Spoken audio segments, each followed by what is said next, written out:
جب دعا سے بات نہ بنے تو پھر اس لیے اللہ پر چھوڑ دیں۔ اللہ اپنے بندے کے حق میں بہتر فیصلہ کرتا ہے۔ خدا ہماری ان دعاؤں کو بھی سن لیتا ہے جن کو ہم لفظوں میں ڈھال نہیں پاتے۔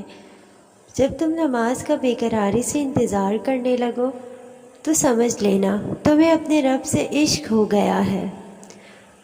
بہت بھٹکے ہوئے ہیں ہم، لیکن جب ٹھوکر لگے تو اللہ کو ہی یاد کرتے ہیں۔ اللہ کو دعا بہت پسند ہے۔ دعا عاجزی کے ساتھ اور مسلسل مانگنی چاہیے۔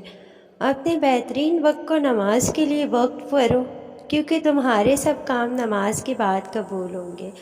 اللہ اپنے قریب والوں کو غم دیتا ہے، جو جتنا قریب ہوگا اسے اتنا بڑا غم دے گا۔